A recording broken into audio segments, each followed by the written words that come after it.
ụmụ Igbo ụmụnne m, ana m ekene onye ọbụla. Ihe onyonyo a m mere ikpeazụ a gbasara ceasefire maka ihe na-eme n'ala Igbo. Emechara m ya, ụfọdụ jee na comment section na-ekwu a whole lot of things. Ekene m ndị ghọtara onye bụ ihe onyonyo, kenekwuo ndị aghọtara, mana ndụmọdụ na-achọ ka nye onye ọbụla bụ ife ọbụla ịmarọ ife ọbụma ife ọbụla ịghọtara, emebikwana ya, ọpụrụ ife ya bara uru n'ikpeazụ. Don't destroy what you don't understand.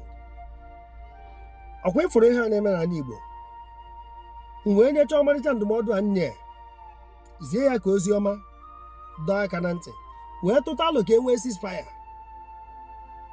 Ụfọdụ ụmụ ọkara okorobịa, maka enwe ndị nwere that insulting mentality, ụfọdụ kparịba onwe ha. Ife o ji abụ na-eweta mkparị ụfọdụ na comment section adị m asa ụlọ okwu bụ onye ọbụla na-akparị mmadụ, ana m afụ ya ka onye ala. M na-aga n'ụzọ, onye ala bụ ọmọnụ mmiri, mma abụgwara ya, mma abụ ya nkịtị, maka mbụgwara ya ịma na ofu mmụọ ejidere anyị na-abụ, because demons are transferable. So ịkpọọ m iyi mkpọgwara gị, ma na possess the same spirit, mana ịkpọ iyi bụrụ na ọ dị wrong, I will always show you the right thing to do. So abịa m ndụmọdụ maka ceasefire. Ụfọdụ sịwa m ka ebe ndị wee kpọọ MNK, ka ebe ndị wee were afịa tinye ya. A na-ekwu okwu ụfọdụ, ọ bụrụ maka okenye, bụrụ nwata inye efe. Emezina onwe gị ofeke. Na m kwuru okwu sị nya distansị onwe ya, nke ọ na-aba na-agba egbe niile asị na ahịa erelizi na ya na-akpọ ya afa. Onwe ebe nwa gị na-eme ife, ọ bụna ife ọ na-eme adọrọ mma, ọ na-ekwu ọsị na abụ nwa onye, abụ nwa onye a. I nwere ike ikwugodu yes na ife abụ nwa m, mana akwadoghị m ya n'ife ọ na-eme.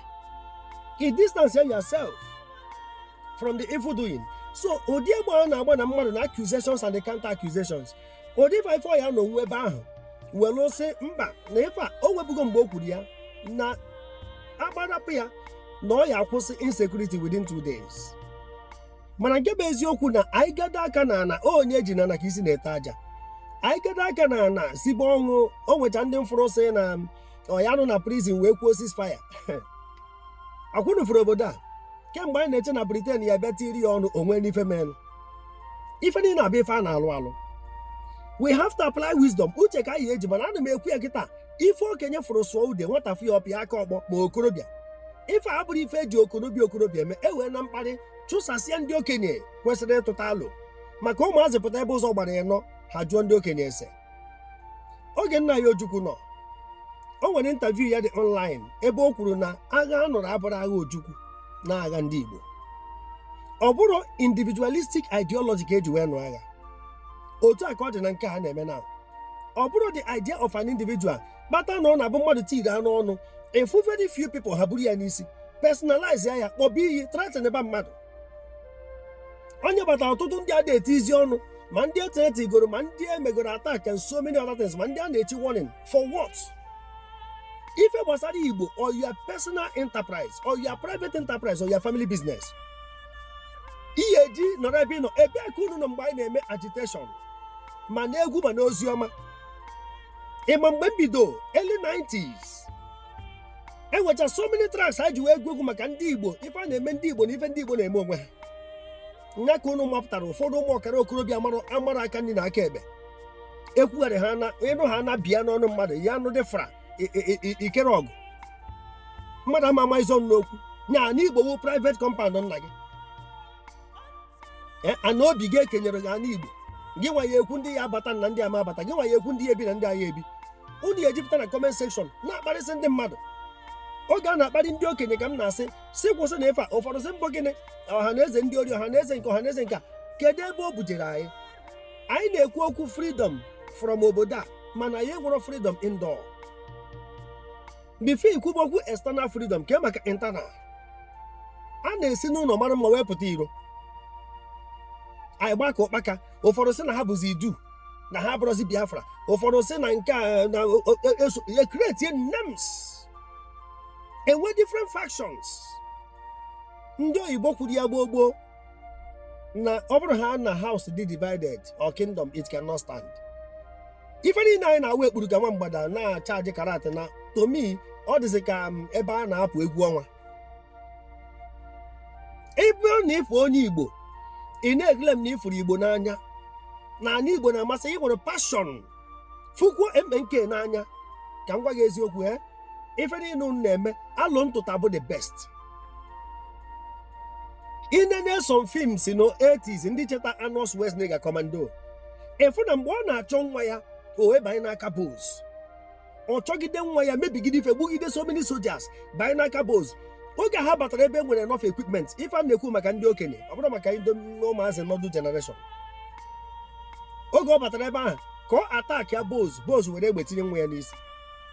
Nwa ahụ efuru ka ọ na-achọ, ọ bụrụ just ka o gbuo Bose n'onwe ya ka ọ na-achọ.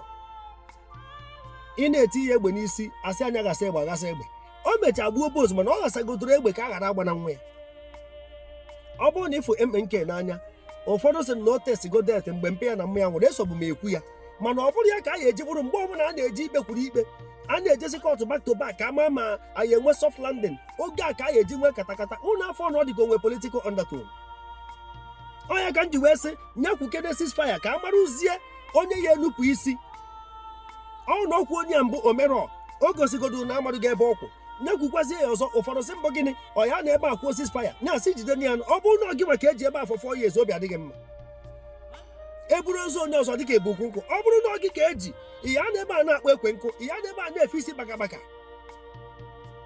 Ọ bụrụ na o sigodo ebe a pụta ekwute mma weda na political solution, ife ọ bụla eji wee kwute mma o nwere ebe a ya eru, ọ bụrụ ife niile ekwu ka a ya ekwe. O nwere ike ọma compromise, o nwere ike like on his method, like on his way of life. Enwere a lot of allegations, enwere a whole lot. Ọ ya ka m ji wee sị na mụ nwere onwe m bugodo onye Igbo maka akụkọ kale.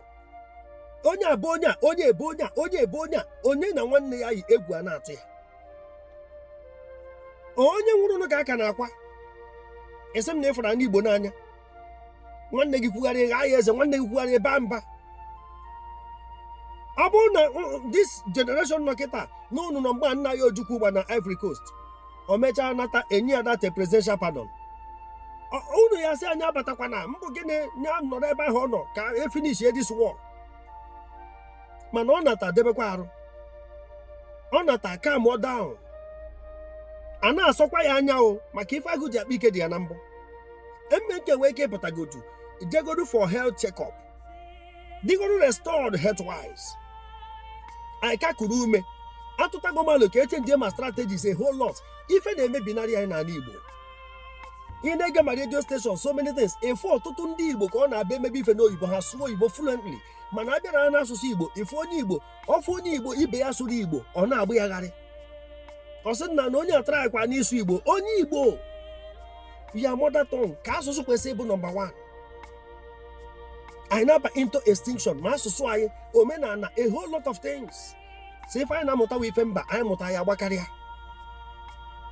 Anyị mụta ya gbakarịa. Ya ka mmadụ ya tiri anụ ọnụ ịkparịa ya, okenye tinye ọnụ ịkparịa ya. Kemgbe eji wee chụpụsịa ndị okenye, anyị ememena n'ife ụmụ okorobịa. Anyị afụgo the result. Ekwuru m okwu magburu onwe ya, okwu nwere iru. Maka onye a na-achị efi na-agba afịa, ọ bụrụ na o jighị ọgwụ efi ma na o ji ọgbụrụ efi. Onwe ndị ji afọ ya eme ife ọjọọ, okwu na ọ bụrụ ife a ka ọ gwa ha mee, oge onyezie ndị sekuriti aka. Ọgụ na ndị nwere na-esi ọnwụ sị mbọ gịnị nọ nda dures nọ nke a nọ nke a, gọọmenti amarịgodo na-ekwa stand ya. Ife a bụ simple suggestion, ọ bụrụ mmanye ka mmanye ya. Ụfọdụ asị m wepụkwa ọnụ, a na-ewepụ ọnụ ife gbasara Igbo private business gị. Arapụrụ gị si ya emenwu ya. Where were you mgbe anyị nwa na-eti mkpu? Ama oge some comedians, ndị MCs, some personalities, ndị journalists na-eti isi ọnụ, ndị enwere n'ala Igbo ma ndị men of God. Ọ dazie nke agboroistic mentality, tigbuo zọgbuo, onye tinye ọnụ ọ bụrụ ha na n'okpuru uche gị, onye ọnụ ya ekwu ife ịchọ. Ife a bụrụ individualistic ideology, ife a bụ ife ndị Igbo akwesịghị iji efu n'anya. Oge a na-anụ agha, ndị amị Biafra chekwara afịa dị iche iche.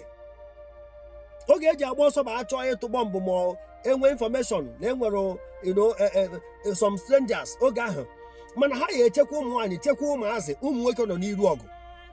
Mana nke a na-achọ ọtụtụ ụmụ nwaanyị achọ, a na-achọ ọtụtụ ụmụazị achọ, ọtụtụ ezinụlọ na-eruo n'afịa, so many land aṅụọ n'ọbara, so many pits are dumped with corpses. Ọ bụrụ na ndị na-achị efi egbu mmadụ ka esi na wee gbu dọmpụsịa otu esi ekwu esi wee fọsị ọgbụgbụ, ịma ka ha si emedebe come for revenge. Egbu ofu nwanne ha ha na-abịa ọgụ. Igbo na-eme onwe ha. Nkwu okwu magburu onwe ya. Unu na-aba. Mmadụ kwuo okwu dị mma kwa di ya. Ọ bụrụ na o kwuru okwuo nke gị. So many bloggers ewepụsị ya n'ọnụ ha dị ekwuzife gbasara ya. Mana ndị ofe mmanụ ji media. Power of media. Ndị ugwu jide politics. N'ime media ka anyị na-achọ anyị nwa na-agbakwa onwe anyị wọ. Abịa na politics anyị na-agba onwe anyị wọ. Gọvanọ nke a na-aka onye nke ọnụ. Onye nke ekwu na nwanne ya ma ewin. Efu ya ehoru ntụtụ taa. Anyị gba aka ọkpaka. Eche mmasị na agha nyere anyị uche. Kedu ebe uche aha dị? Very shameful. Ka ebe uche aha dị? Ife na-ahapụ onye gba ọtọ na-emenye ya ọkwa. Ịpụta comment section mmadụ ya na-atụ alo. Ife nwanne nwoke kwuru dị mma. Ife onye nke kwuru dị mma. Ngwa ka anyị si n'otu a mee ya. Ọ bụrụ opinion polls. Onye ọ na-atụ n'uche ya. Uche onye adịghị njọ. Uche bụ akpa onye ọ nanya nke ya. Uche abaka. Uche erika. Ya ga nwanne gị kwuru ana. Okwu onye dị ka ndụ ya o. Isi na nke m agha elo. Ịma na nke gị agha elo because nkwuo nke m esi mbọ gị na nke m rubbish. Ọ na-bụ nke gị ya aba. Onye bụ ife nọ ya taa. Ndọrọ ndọrọ. Onye kwere ibe ya gaa. Onye kwụrụ ọta nwụtuo ya. Mgbe anyị ji wee tinyebe ọnụ jee weta amụ some videos ka m gwa gị number of videos m ji were tinye ọnụ ife ọza nwanne anyị nwoke. Ọ bụrụgodu na o wee ife ometara ka ndị bụ ife si eme ife bụ etika aka ọnụ otu esi wee kwadoso ndị Igbo hụ. Ndị ofe mmanụ onye pụta akọ ndị mmụọ ya in the open. Ọ pụtaghị n'ife niile o medịcha mma. Ihe chụpụ egbe iwe kpọbata nwa ọkụkọ n'ụlọ wee gwazie kedu ife o ji wee na-akpa egbe ebe na-efe. Ọ ka esi eme ya. Ihe achụpụgodo egbe abatazie n'ụlọ gbaa izu n'izu ka mma na nneji. Ọ bụrụ nọ na comment section ị na-condemn nwanne gị nwoke ife ọsọ onye bụ ya ka o metara onye ka mma n'azụ. Onye ọbụla na-eku ume nwere mgbawa azụ. Onye ọbụla na-eri gara eje toilet nwere limitations. Mmadụ ezuru oke. O nwere onye mazuru ya ncha. Ka anyị mụta ka esi eme Igbo. Ka anyị tikọọ n'isi ọnụ na ọ bụrụ otu a ka ndị nna nna ha si wee mee ya. Na ka ndị Igbo dị. Ana be nna amagburu onwe ya. Ana mmiri adịghị na mmanụ aṅụ. N'ezie ka ọ dị tata. Onwe onye makwa na New Year Festival agafego. Ebe a nọ na baptism of blood. Onwe onye mma na time eji eri ji agago. Mana ọ ife dị ehi odo. Na ya na Christmas na Easter. Ọtụtụ ụmụ nwaanyị anyị na ụmụazị anyị kwesịrị ime traditional marriages. Ọkwa esi na aza benyezi ụmụnna ego. Esu imi n'obodo Igbo. Esu imi na be anyị ebe a. Esu onwe oge mmecha kpọkwuo ma ndị agha ndị Igbo nọ n'agha obodo a. Kedu nke na-emenụ? Ọtụtụ ụmụazị a na-agbagbusi kịta ma ụmụazị na-anwụsịnụ na-eme nke adịrọ mma bụ ndị ekwesịrị edebe maka enwere ndị Igbo n'ọbụ n'agha Nigeria tupu e wee bido agha Biafra.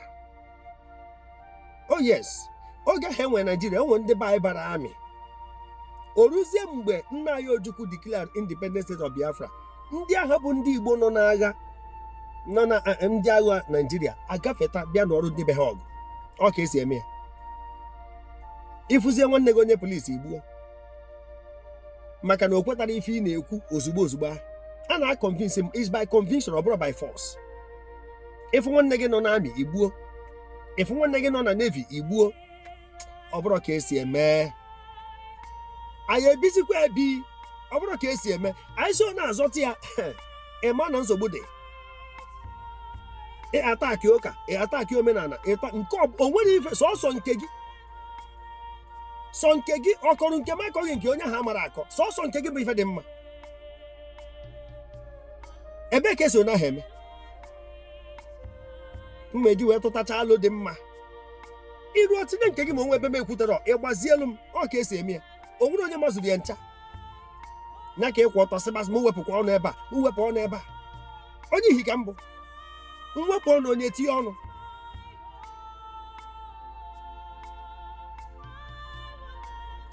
Asị nke m tinye ọnụ wee gbaziere anyị. Ọ bụrụ na anyị chọọ na ya may be together in peace, ịma na anyị akwadobe to die together in war. O nwere ife ọzọ. ebe ntụtara ala udo anyị sị mba na kama ọ bụrụ ife ofu onye ma mmadụ na-abụ na ịtọ particular group of people kweta kama enigwe kpudo ụwa ịma na anyị anwụ together in war. Mana I suggest it is better na live together in peace. Maka omega anyị affect n'ife niile na ka anyị dịka exhibit all over the world. Ọ bụrụ na ọ na-echugola iwe passion dịka onye Igbo na ịchọ ka ife Igbo na-echugola iwe passion for it iwe na-akpa agwa esinya kpọtụba esisi ije mana comment section enwe ebe agbasiri egbe ma so many confusion everywhere. Ịfụ ndị ya ada akwado mbụ gịnị anyị na ọ zụrụ azụ taa na n'ọwotowoto ka a zọrọ ya taa. Onye ma ife onye ebu agha bata na be ya. Inwe something to lose, you will run away from trouble. Ndị Igbo gacha nwa akụrụba na Nigeria. Ife abụ ife anyị eji uche ewere uche kụọ ọkpa ewere uche too. Ife abụ ife anyị eji uche mmadụ oge m nọ na martial arts, my experience na I had first down black belt in taekwondo and red belt in karate do. O nwere ụdị ebe ịma na wee nụọ ọgụ for your own safety and protection. Kama ị na-emegodu ka onye amara ife iwepụta ebe nwere space so you can kick and punch. Ife ife eji uche were eme ime ebu agha bata be gị achọrọ gị na-abịa be gị oge anụkwara agha Biafra otu aka ọ dị ebu agha gbakwute anyị ebe a kama ụfọdụ ụmụazị amara ife a na-akọpụta ị na-akparị onye so gịnị onye ịmara ọfụma maka na anyị chafuru onwe anyị na comment section onye so gị igwe okwu eso gị kparịa ọ na-amụghị na toxic background a toxic environment ebe ahụ na-afụ ụfụ ebe a na-agha eze ịbụ a sadist ị na-drive happiness in other people's misfortune. Ọ bụrụ onye ọna ka ị ebu eje don't transfer that to everybody. Ịchọ ndị ọ dị ka ọ dị gị ife mma apụta nke dị mma anyị ekwuo nke adịrọ mma anyị ekwuo na ọ dịrọ mma onwe nke unu si ga arapụrụ unu nnecha anya ọ gbasahụrụ ma arapụrụ unu na onye ruo afọ a na-esu ya onye buru onye kenye ihe na nke ọ n'anya ya zisa n'ihe onyonyo aha m brother Paul Chigbo ka emesịa